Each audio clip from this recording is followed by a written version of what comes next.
Hey, everybody, we are back. And guess what? That show we've been hyping you up for a bit is finally here.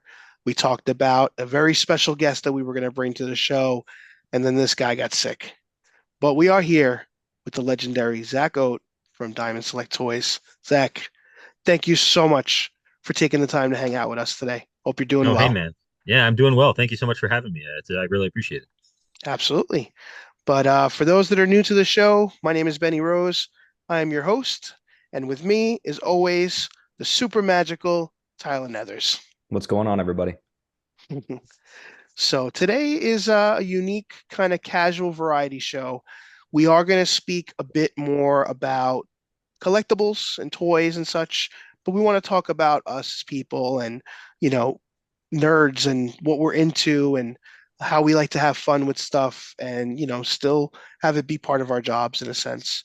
So, I'll just take a quick moment and just let everybody know how I met Zach from GamingAge.com. I traditionally, as I mentioned, we do written reviews, we do product impressions, things like that.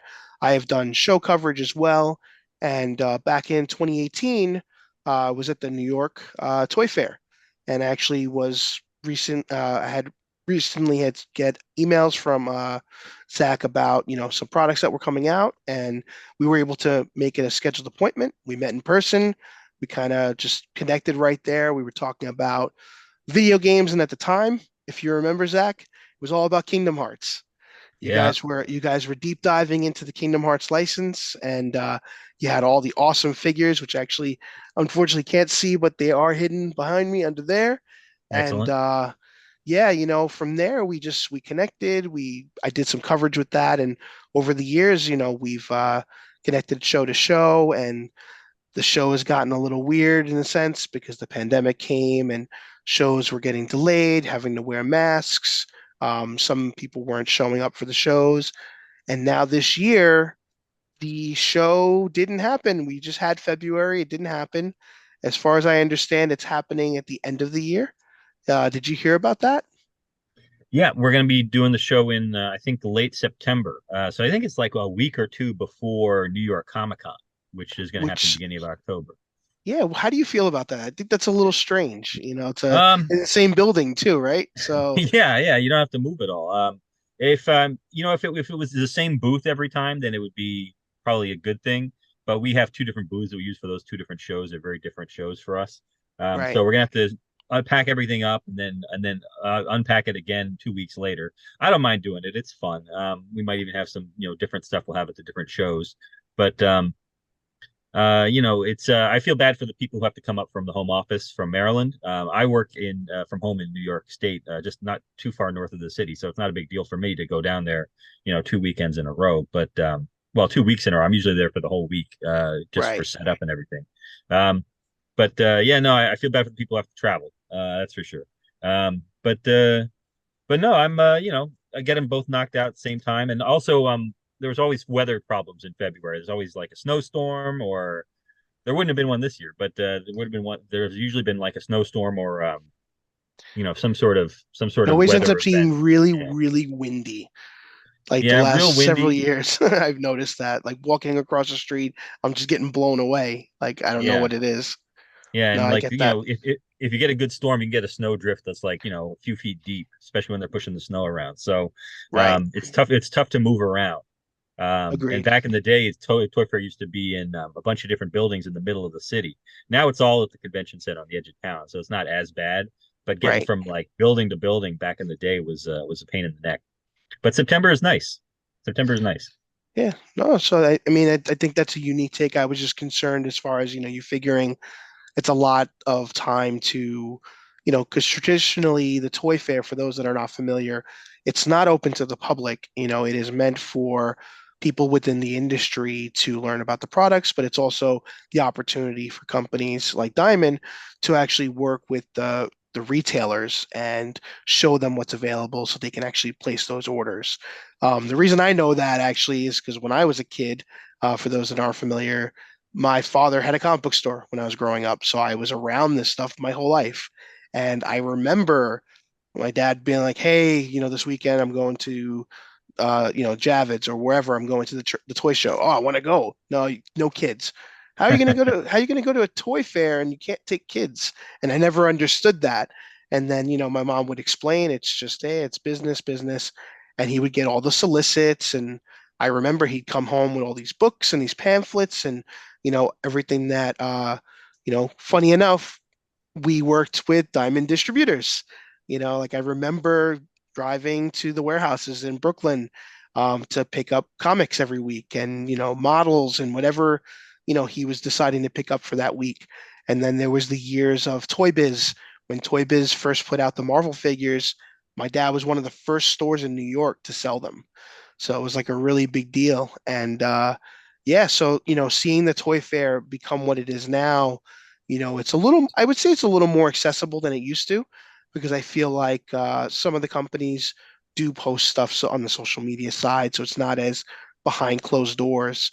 But obviously the thought process is you have New York Comic Con, which some stuff is held for, reveals and things like that. How do you feel that that would be like a balance act of, do you wait to reveal things at the toy fair and then you would reveal other things at New York Comic Con? You know what I mean? Whether it be exclusive, things like that. Because I know you guys do that for shows too. Um, yeah, after I said it, I'm like, well, what would we show at New York Toy Fair that we wouldn't show at New York Comic Con? And I can imagine there would be some like web exclusives, like we had something for one of our websites that we wouldn't or weren't offering to retailers. We wouldn't show that at Toy Fair, obviously. And if there were any exclusives that we knew were happening for certain retailers that they didn't mind us showing at New York Comic Con, usually we let them decide the release time for that info. But it's Right. possible we might show something there. And something just might get finished, in the week between New York Toy Fair and New York Comic Con. It happens that we will try to build up a lot of save really big announcements for New York Toy Fair. We don't usually do big announcements at like yeah, we might do a big announcement like before San Diego Comic Con or something like that. New York Comic Con we don't usually save anything real big for, but it's kind of an odd time. Um, Right. but for Toy Fair we'll announce big licenses there, and then maybe we'll have we'll show them at New York Toy Comic Con this year. Um, but it's um it's a lot of stuff, and when the minute stuff comes in, we tend to put it into the catalog pretty much right away, unless we're spacing it out like we have too many. We don't want to list a whole bunch of Marvel galleries right at the same time, so we'll space them out one a month for a while. But if something comes in, we might not have it. Might not make it in time for New York Toy Fair, and then we'll have it at New York Comic Con. No, that makes sense. That works. Cool. Yeah, because I mean, I'm gonna be that guy, since we are talking about Diamond and, you know, a lot of you have seen my coverage with the Diamond Select, Marvel Select figures and things like that. But Diamond's known for a lot of other brands and licensing too, which is really important. And Tyler and I are movie buffs as well. So, I thought I'd share some of the stuff that's in my collection that has been made by the company. And one of them happens to be an exclusive where we're talking about, sometimes events you guys will have something that's exclusive, for shows and things like that. And I'm a sucker for anything that's kind of like VHS themed. And in And this case, anything that's Power Rangers. well, that too, you already know that. But it's just cool that the diversity that the company has when it comes to the different styles. You have all the different statues and things like that. But Tyler, I don't know if you've ever seen these. I figured you might appreciate these. These are like Oh, some of my nice. favorites. It's literally like an old school clamshell. Yeah. Oh, very cool. Yeah, so but my number one probably favorite is going to be right here because I am Nice, a Rocketeer sucker. I have funny enough, I have a Rocketeer from my father's store. One second.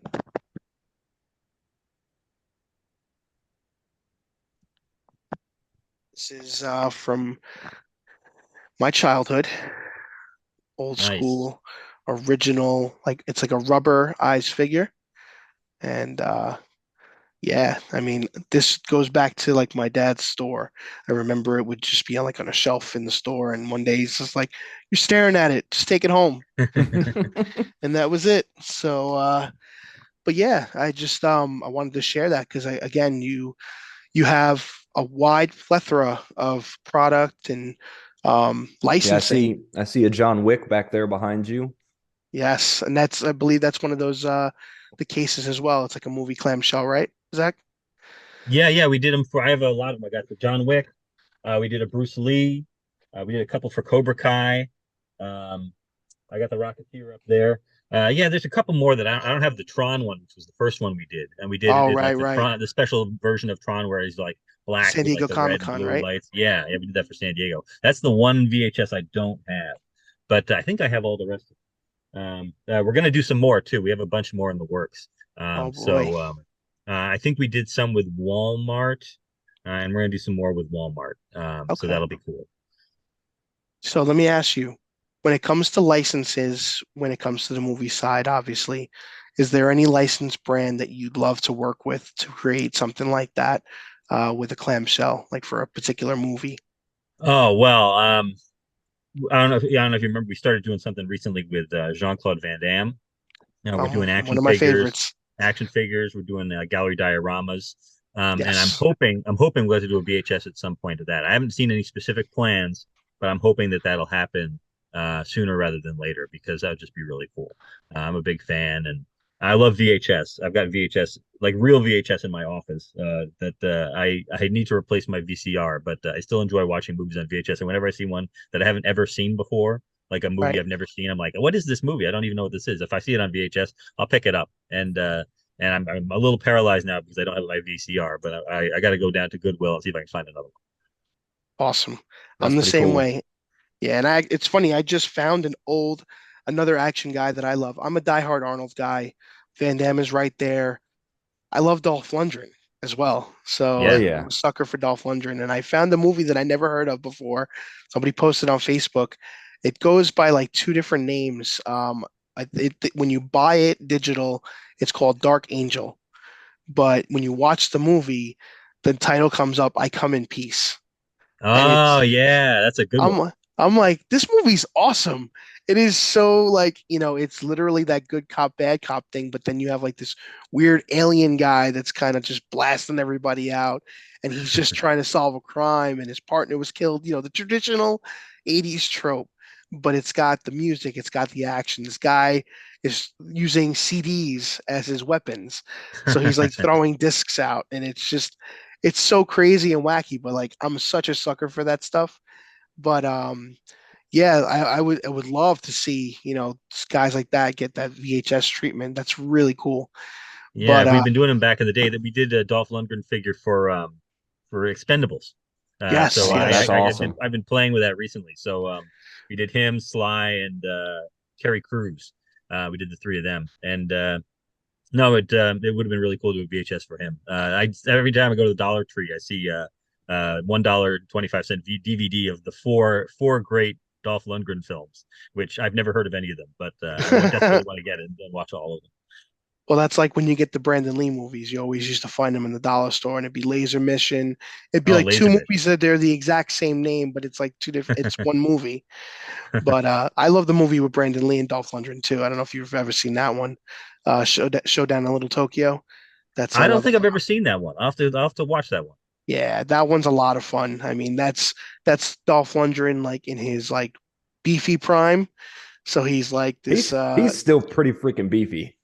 yeah, no, he is. He's But a I'm big saying dude, man. like it was like they put a very big focus on, him being this big dude, and it's like it's funny their lifestyles are opposite. So Brandon Lee is born in the US, and he's not really traditionally taught anything with Japanese.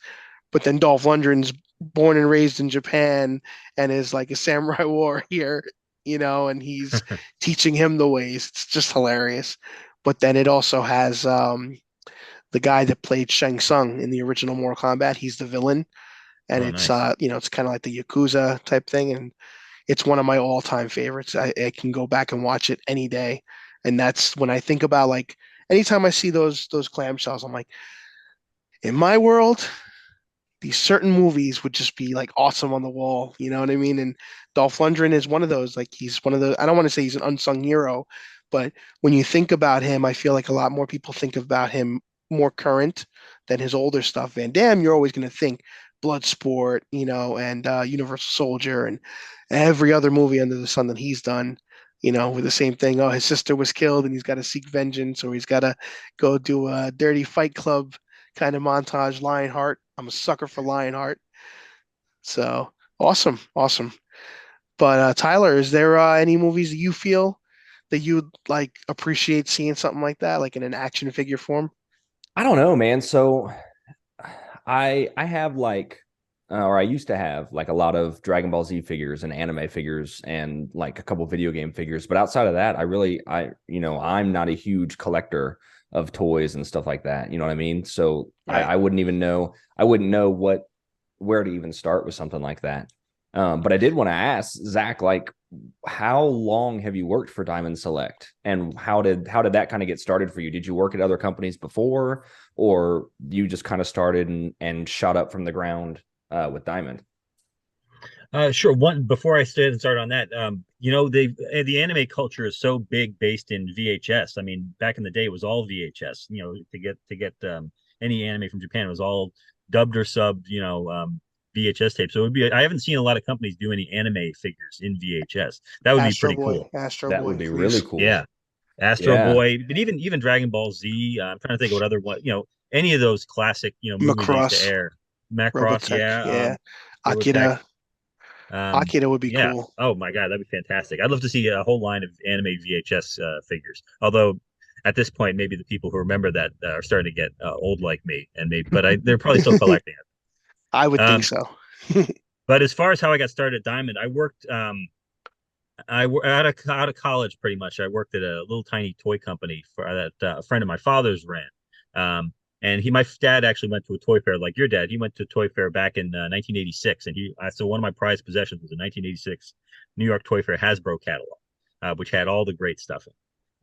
I was a big GI Joe and Transformers kid, and so I got a job worked at that little toy company, and then that was just for the summer, and then I got a job at Toy Fair magazine, which was published by the people who did Wizard magazine, and I worked there for about 8 or 9 years, and I got to know a lot of people at the different toy companies. They got to know me. We were one of maybe three toy magazines out there, and so it was kind of a unique position to be in. Um, their websites were still getting started up around that time. This was between 1999 and 2008. I got to know the guys at DST, and after I left the magazine went under. But I worked doing movie reviews for about 3 years for a site called Television Without Pity, and but I missed toys.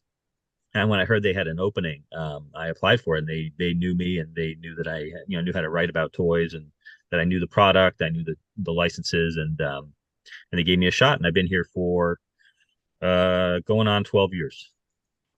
It's So awesome. yeah, I consider myself very lucky to have had all the jobs that I've had. I've kind of lucked into one after another, from the toy company to Toy Fair to Television Without Pity, where I worked for 3 years, to here. And it's just it's I've been very lucky. I'll say that. Yeah, that's awesome. Very cool. So let me ask, in the day in the life, when work's not happening, what do you do for fun? Well, I got three kids, so I'm usually taking them with me wherever I'm going. Um, but I like going to used bookstores and thrift shops and finding old treasures. I like finding old toys on the pegs. But there are some toy stores that I like to go to. There's one up in Pauling, New York, that I go to called Imperial Castle, which is a really great store. And the guy who runs is real nice, but it's mostly vintage, but it's got a lot of current GI Joe and Marvel Legends and stuff like that. Um, and then at night, after I'm done with work and after the kids are on bed, I go out on my porch and I take pictures of toys. So I have fun doing that. I post them on my Instagram. Sometimes I'll post a video on TikTok. I started to try to do more on YouTube. I've had a YouTube channel for over a decade, but I've never really done very much with it. So I'm trying to start to post at least shorts up there and see if I can get something going. Um, and yeah, it's you, you've got a kid yourself, so when you have kids, your free time gets less and less and less. But I try to watch movies whenever I can. When I'm putting the kids to bed, I'll pop one in my computer and watch it there, or if I can actually stay up with my older daughter and watch something with him. She's into the horror movies. We just started watching The Purge, which Nice. she's already seen sequels of The Purge, but she hadn't seen the first one, so we started watching that last night. I tried to show her Hellboy. I don't think she really got into it, but Hellboy is one of my favorites. Got it. Hellboy's fantastic. Yeah, Did you see that Fantastic. they're doing another movie now? We're getting a third yeah, now. yeah. With Mike Mignola is gonna be involved in writing it, I guess, which Yeah, is great. Really Yeah. great. The last one was okay. The first two I love. But agreed. no, I'm very excited to see what they do the fourth time. Yeah, I think I still feel like that's a property that has a lot of potential. There's so much material and so many places that they could take it. And I Oh think yeah. Del Toro did a fantastic job bringing that world to life while also grounding it. His reliance on practical effects and people in costumes. And I am not an anti CGI guy at all, but how much of it he managed to put so it didn't feel comic booky. Not that again that's a bad thing, but you look at something like Del Toro's Hellboy and something like the current slate of Marvel movies, and it's night and day difference. Like I can't imagine living in the world that Ant-Man lives in, but I can Mm. watch Hellboy and be like, yeah, I can see that. I can see that being a thing because it's so grounded, but also so fantastical. So I really hope they kind of steer back towards, the magic of the first two movies. Yeah. And the one thing they haven't really touched on with the movies yet is how long he's been alive and all the stuff that's happened to him over the course of the years. I mean, I just was doing some catch up on some books that I probably have read, but I wanted to reread them, but also some volumes that I hadn't really gotten to because I've been in and out of comics for a while. But he was doing stuff in the 60s and the 80s and stuff like that was very, very different. He's gone on all these very different adventures, like the one where he was at the bottom of the ocean and the one where he was don't sass me. I've been drinking with skeletons. Great lines of dialogue that just need to be put on film because they're so Yeah. fantastic. The battles with sea serpents and just giant space monsters. Just there's a lot to cover, and also wrestling in Mexico. Of course, we need to do that. Well, actually, they did that. They did that in the last one. That was the best thing about it. They did the wrestling in Mexico thing. But I Yep. want to see more of that because he was hunting vampires the whole time. Exactly. Yeah, they definitely need to. Like I said, there's just so much that can be done in the right hands. They could really take that and go somewhere with it. So I would love to see. I would love to see more as they go forward. Yeah. Yeah, That's I'm exciting. looking forward to my daughter being old enough. She's not quite there yet, and she's my oldest. I have three as well. I've got a daughter and two sons, Oh, nice. and my Me my too. oldest is not quite old enough to start getting into anything too scary, but pretty close. And she'll be the first one itching for it. She goes out every morning to the bus stop and she's picking up slugs and snails and playing with them. She's like, I don't know why I like all these nasty bugs. I just think they're cool. Like, yeah, yep, we got it. That's nothing like the love of hoping that your kids like something that you like. Hmm. And, as much as I want my kid to be a Marvel guy, he had that little itch for a bit. He's into his own thing. Zach, my kid is into Five Nights at Freddy's. And Oh yeah, my daughter he's too. My daughter loves Five Nights at Freddy's. 6 years old, knows the stuff better than most adults. Kid knows the lore. Sitting there with me yesterday, we're both explaining to my wife who Springtrap is, like why it's, like literally the bite of 87. Like I'm gonna confuse you guys, but like literally my wife's like the bite of it. Sanders like the bite of 87 is with this Fredbear, and I'm like, all right, it's impressive. I'm like, this stuff doesn't scare you? He's like, no, but then we have a party at Chuck E. Cheese and he's freaked out. I'm Yeah, like, but you like Kid, Freddy, you kids are like, weird, man. yeah. They assign their own values to stuff that we would look at and be like, okay, that seems like you wouldn't like this, but they do. And then you try to look at it and go, okay, well, rationally, you would then like these things, and they're like, oh no, absolutely not. It's so funny watching how they work, especially amongst each other, and like trying to show off to each other and be like, oh well, I wasn't scared by this, and I think you would be scared if you tried to watch this. And then the younger ones are like, no, I want to watch it right now, and I'm not scared, but they're sitting there like this the whole time. I'm like, no, it's not scary. My son, so my Uh, my youngest son, he's only 3, and good parenting, bad parenting. We watched the first Jurassic Park the other day, and his favorite part of the movie is when the cow gets dropped down into the raptor pit and comes back up with no cow. He's like, "Oh, they ate the cow." That and the lawyer getting eaten on the toilet are his 2 favorite scenes in the whole movie. I'm Of like, man, course, absolutely. yeah, you picked interesting things to take from this. I mean, listen, my kid's obsessed with Home Alone now because of my wife. They watched it all holiday season, and all he talks about is like all the little, oh, he gets shot in the balls, or, he got electrocuted, or he gets hit in the head with something, and it's just like the kid is always just reciting the weird lines in the movie, like the gibberish when he's like about to hit him with something. He's like my kid just does that, and it's just hilarious. I'm like, what about the movie? He's like, no, the movie's good. He's like, this guy is just the best, and he Yeah, just loves the wacky, nuances that these guys do. But it's the violence, so I'm like, all right, he likes this dark stuff. So we'll yeah. see where that goes. And he's Yeah. he's he's itching for this Freddy movie that's coming out from Blumhouse. So like every time I find something online, they're like, "Oh, animatronic scene outside of the set." He's like, let me see. Oh, he's like, that's Golden Freddy. So it's cool, man. That's you're doing your dadhood right? When your kid can appreciate something that's in our realm. So Yeah. that's So, awesome. Zach, are you like the coolest dad ever? Like, do your kids just think this is my dad gets to, work with toys? Like, is that the coolest thing in the world to them, or is that just kind of like, oh, okay, yeah, I don't think they brag about it to their friends or anything like that, but they definitely like when I bring home stuff. Every now and then I'll get a box sent from the home office with stuff in it, and they'll be like, "What is it? What is it? What is it?" And um they like that I collect toys more than that I actually, work for the company, I think. So like they're always saying, "Oh, can I play with this? Can I play with your wrestlers for a little while?" So they were using my new Sammy Guevara figure and going crazy with it. And I'm like, "Don't scratch the paint, don't scratch his face. I want to take some pictures of it later." And that my sons they share a room, but they've got like a ton of our Marvel gallery dioramas up there. So like Captain Carter and Doctor Strange and stuff like that, Hawkeye. So they like this stuff. And they have a lot of toys of their own, but they're not really into action figures like I'm into action figures. So yeah. um it's but so they'll borrow them and then they'll kind of get bored and give them back. I got them into mini mates for a while too, our little 2-inch figures. And Hmm. they went crazy. They played with all of them. They took them all apart. They didn't put them all. They put them all back together wrong. And now I've got a whole like bags and bags and bags that they don't play with anymore, of just mini mates that are totally mixed up, and I could never possibly reassemble. And Yep. I'm like, all right, well, I asked for that. I mean, Yep. that's literally what my kid does with the Freddy figures because all the Freddy figures come apart. She's got one box of just torsos and heads, and then the other box is just limbs.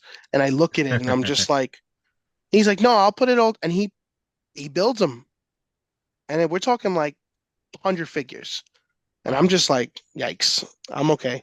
That's a little nauseating for me. It looks like that's got to be sold or getting, like you give up on that when you see that pile of mixed. It's like Legos. You mix it Legos. You just that's it. It's the end of it. Yeah. So, do you have like a favorite? I mean, I assume it's probably hard to pick a favorite line that you guys do, but do you have a personal favorite brand or line of toys that Diamond produces? Um, Brand, I really do like GI Joe.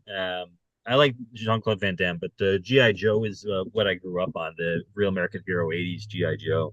And so we're doing mini mates based on it. We're doing gallery diorama sculptures based on it, and we're doing busts. These really nice busts, half scale, like 10-inch tall busts. Um, so I really dig the GI Joe. As far as the products that we do, like busts, action figures, statues, I really love mini mates, which are the 2-inch figures I mentioned. I've got them all over my office, but like they're fully interchangeable, fully posable.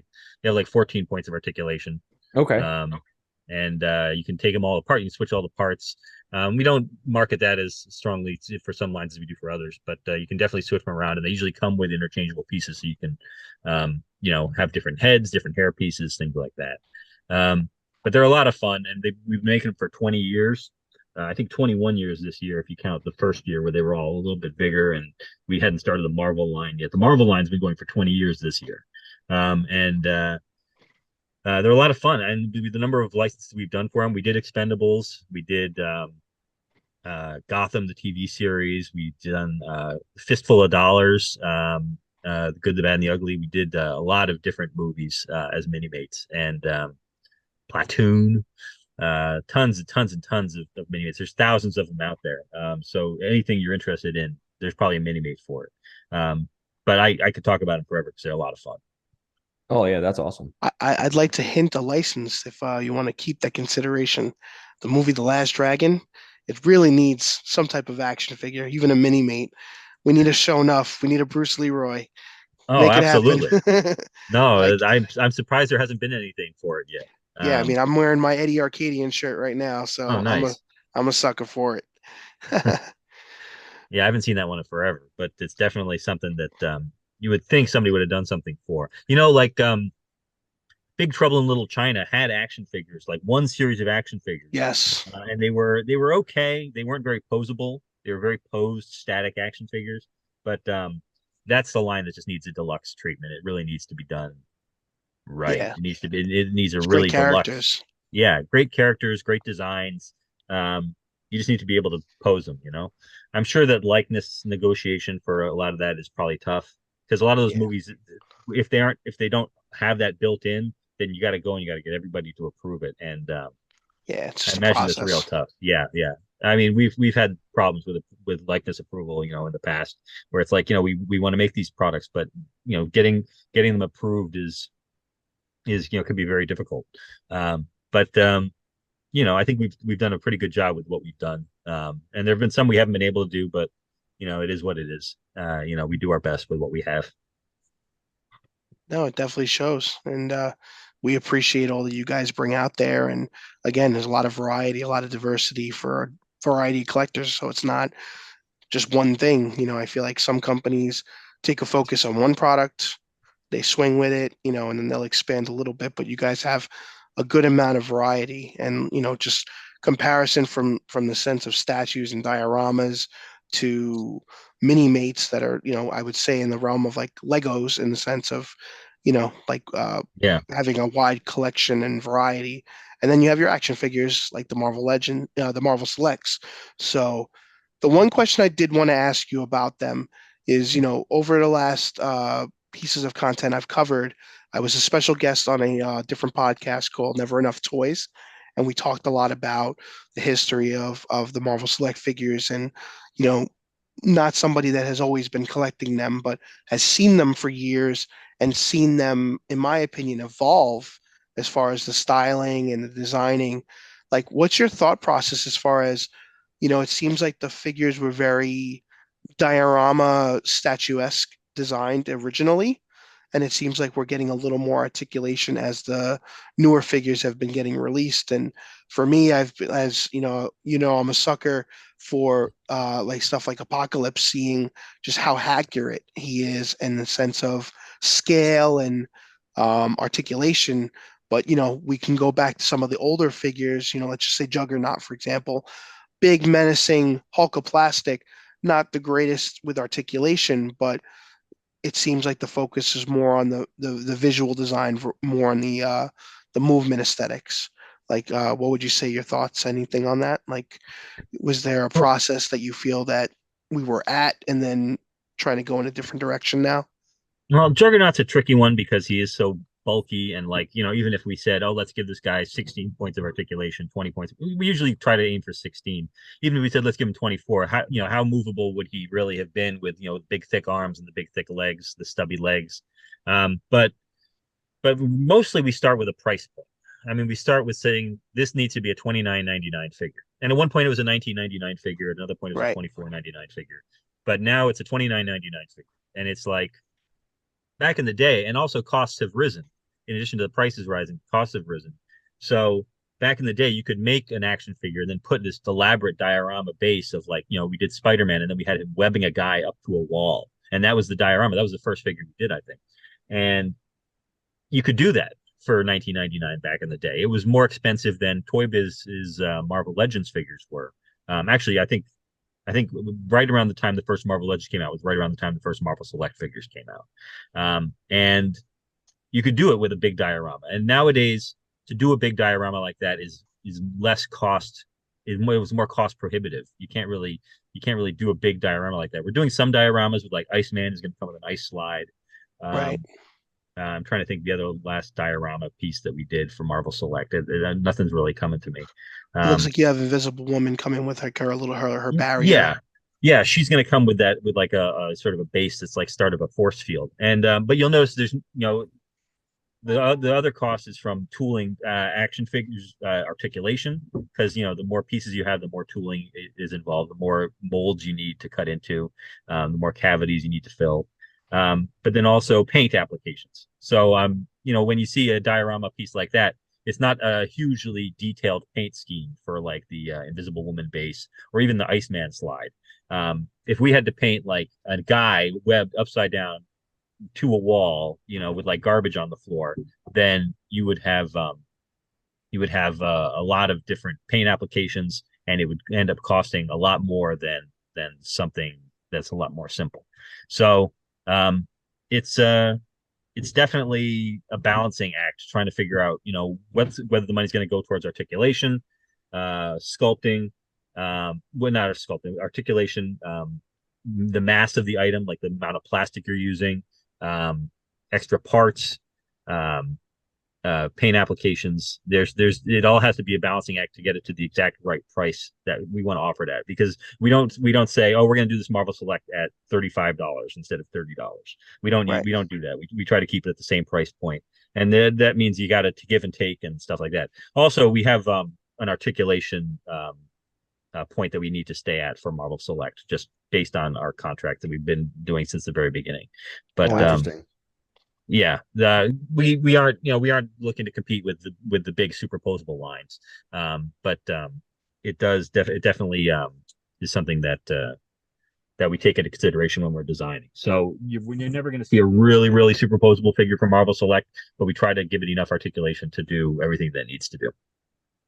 No, that makes sense, and that I appreciate you clarifying that, because for me, it's when you look at the figures again, you can definitely compare and understand the differences between the articulations, but there also is a scale difference too. For the most part, the figures are in the 7-inch scale, and Yeah, some obviously are even much more in the massive side. But the one thing I would say is like, for example, Human Torch, perfect example of a unique kind of diorama based piece that he comes with. Not yeah, something I've seen anybody else do. Fell in love with that. And he basically, for those that aren't familiar, he has kind of like a stand that's made out of flames that hooks into his back and allows him to kind of float in place. Where, some people will use some of the NECA stands, and there's a variety of different stands out there that you can use. But like the fact that he comes with one that blends into the figure was very unique. And again, it just shows the diversity that the different brands of the different characters have done. So great job on that, and I hope that there's more consideration for stuff like that, because I feel like he's pretty flexible and as far as articulation, but they all don't need to be, especially when I feel like you guys have picked certain characters that just fit um, your designs better, in my opinion, especially like recently Hulk, Immortal Hulk, Red Hulk, Beta Ray Bill, Super Skrull coming, and Apocalypse, of course.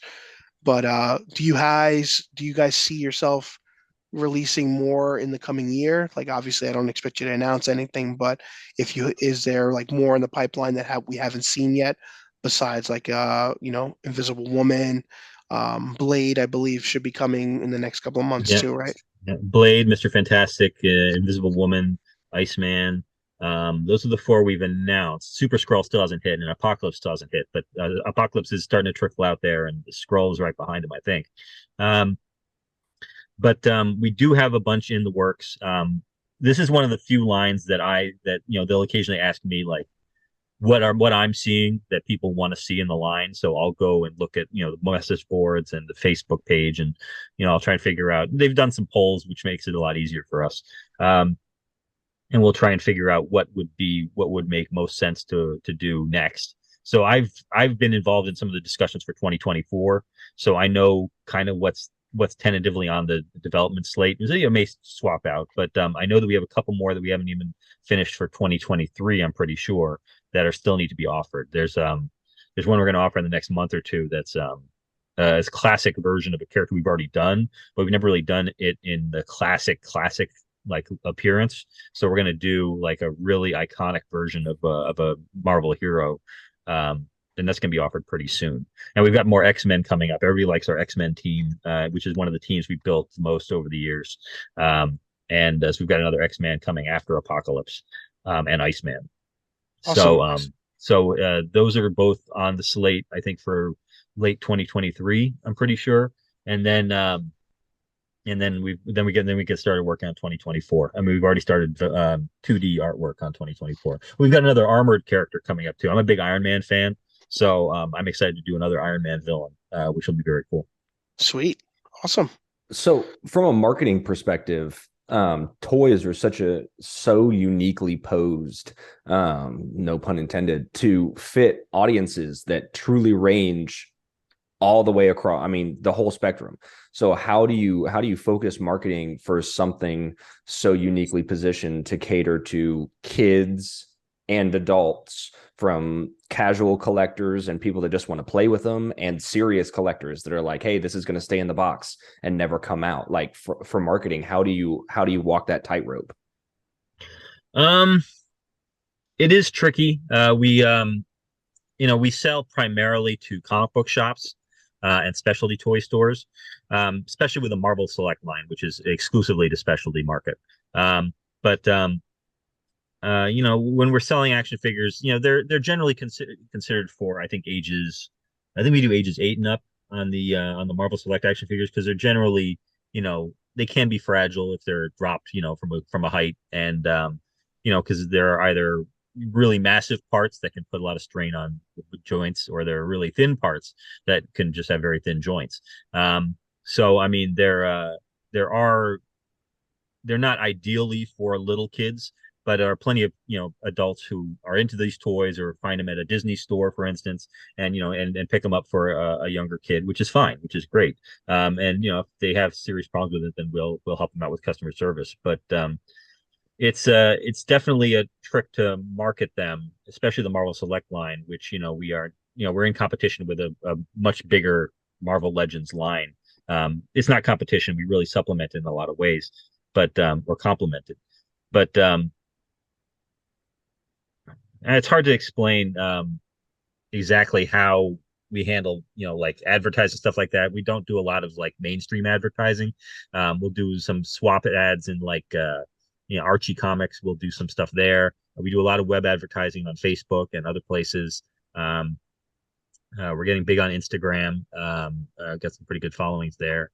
So we do we really don't market it to most of our stuff to little kids, except for, I'll put mini mates in those Archie Comics, whenever I can. Okay. Just because they're kid friendly. They're a lot more cartoony. They're interchangeable. We have Ninja Turtles. We have G.I. Joe and Transformers and stuff like that.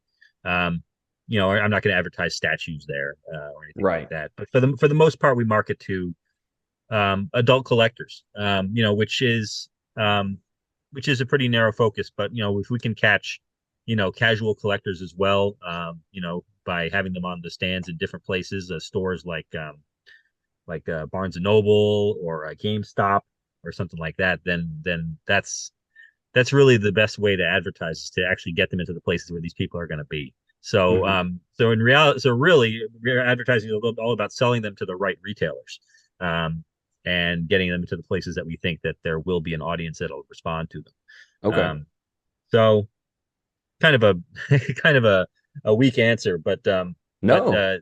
No, it makes sense. Totally makes sense. Yeah, I mean, maybe it means I should be doing more, in terms of marketing than I do, but I do chalk a lot of our marketing up to sales and placement.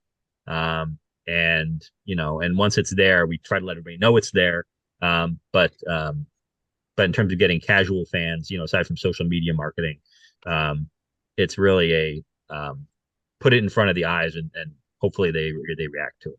Okay, cool. No, yeah, that's a great answer. That's exactly what I was wondering, was if it was more more marketing driven, or more, hey, put it out there and make sure that it's seen and then let the sales happen? You know what I mean?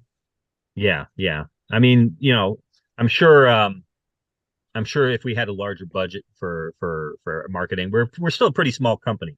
I mean, we have a lot of different licenses and we make a lot of different kinds of products, but we're not Hasbro, we're not Mattel. So I mean, the amount of advertising, the amount of money that we have for advertising is, relatively small compared to what they do. Um, but even then, how many ads do you see for, say, Marvel Legends, in a magazine or in they don't advertise toys on television anymore, really, except for Monster High dolls or the little food that you can find in little tiny pouches and stuff like that. Social media. It's pretty much all Yeah, social media. social media is where it is. So Yeah. you know, other forms of advertising can be very cost prohibitive, especially for a smaller company like us. But we do our best with what we have, and I think we've done a good job holding our own, at least for the past. The company's been around since 1999, so we've been doing it for 25 years almost. Um, but yeah, it's challenging. It's definitely a challenge when you're a small company and you want to, sell a product that has a potentially wide appeal, but um, but the core audience is a very narrow focus. Yeah. If that makes sense. I don't know. Does totally. No, it's appreciated. I mean, for me, I think you're doing a great job, and I see something that you guys do too with it, which is like connecting with content creators like us, and potentially have them help with reveals and things like that. Twitter is very active when it comes to action figure reveals. Preternia is a social media guy that everybody follows. That as soon as he sees somebody post it, he gets it out there, and that's a lot of times when if I don't get to see your PR email before they put it out there, sometimes that'll happen, and I'll see it from somebody like him. Like that's when I found out about Invisible Woman, and so it's getting out there, which is great, and I think that people are speaking much more about them than I've seen in previous years. So, I hope it continues to grow the business for you. Yeah. Yeah, there's Even there's stories going around about making this circuit on media about adult collectors. I'm sorry, Tyler, go ahead. No, no, no. That's exactly what I was going to say. Is even as somebody outside of the collecting realm, I see the collectors helping collectors hashtag all the time, and not just from Benny, from other people in the video game community. That's like, hey, I don't necessarily collect toys, but I know that people do, and I'm familiar enough that I know that maybe this figure or this line is kind of tough to get. So they'll post it on Twitter. Hey, I'm at Walmart in New Orleans, and I know there's this toy that people like, hashtag collectors helping collectors, and there's 35 responses like, oh my god, yeah, I've been looking for that everywhere. I live in Minnesota, I can't find that, can someone help me out? And then they'll do an exchange right there on Twitter. They'll be like, okay, yeah, I bought it and I'll get it shipped to you. And it's like, man, Wow. that's so cool to see the way that the community rallies around that kind of thing. And I don't see that in other lines of collecting and other lines of fandom, really. 100%. I No, it's agree. definitely a very. I mean, you get complaints about scalping, you get complaints about people snagging something off the peg right before you were able to get there, and you know, but for the most part, toy collectors are a pretty, friendly group of people. I mean, the Minimate community in particular is a very, very great friendly group of collectors. But and I interact with them a lot on the Minimate multiverse message boards and on their Facebook page too. But but no, toy collectors are, they may not be as they may not be as happy with the companies that are producing this stuff, but when it comes to other collectors, then they're always, trying to give each other the best information, say, hey, this is why you should get this figure, this is why you shouldn't get this figure. It's very, very it's a very helpful community. I haven't even been privy to some of the stuff you were talking about, Tyler, with the people, the collectors helping collectors. I haven't seen as much of that, but I know that the media is starting to take notice of adult collectors, as if they're just appearing for the first time, Right. um, We're and taking over. That's pretty much what's yeah, happening. my wife heard something on NPR today, and I'm like, I'm very curious to hear that, because somebody was circulating a meme on Instagram about kidults. Somebody had used the term Yeah, kidults to describe adults who are collecting toys, and they took it very very personal. Um, but if it's with this new age of mainstream superhero movies, it's definitely made toy collecting more potentially widespread, Yeah. as both actually widespread, but also the potential for someone to want to go out and buy an action figure is now greater than it ever has been because of the number of people who are watching these movies. Hmm. These blockbuster movies. Think about back in the '90s when superhero movies were like, they do okay, they do good, but a lot of them were like little niche films. I mean, Hmm. Rocketeer was, well, I don't Right. even think Rocketeer did gangbusters when it came It did out. not. Nope. Um, but and also there wasn't a lot of collectibles for that sort of stuff back then. It was Right. it was You had now Batman '89. That was like yeah, the peak yeah. where they started jumping out with the figures, and then they were like, that's when Toy Biz was coming into the Marvel Yeah. realm as well. And then in the '90s, actually it was really the 2000s. They started doing they would do a toy line for every genre movie, animated or not animated, that came out. They would do a full toy line. And I think once they realized that a movie could come out and do terrible, and then nobody would buy their action figures, then they kind of pulled back a little bit. They stopped doing Right. toys for every single movie that came out, and then it got into TV where you had to see that. Well, back in the '70s and '80s, it was if a show was on the air and you knew it was going to be airing for a period of time, that's when you did the toy line. Right. And now it's sort of a mix. But for a while it was toys, and then for a while it was movies, and now it's just you never know what they're going to decide to make toys on next. Some Yeah. really random stuff comes out of the wind. Very true. Awesome. Well, I think this was awesome. I said it 10 times. Awesome, awesome, awesome. No, but really, thank you so much for taking the time and hang out with us today. And we hope that you had fun. And we hope to see lots more great news coming from Diamond. And hopefully I'll get to see you at the Toy Fair in September. And Yeah. we'll connect again. And as always, when I have new collectibles to discuss, you guys will see that coverage as well. But Tyler, did you have anything else? No, thank you so much for coming on. It was really awesome to get to talk to you. And I've mentioned it several times now, but this is kind of outside of my typical wheelhouse.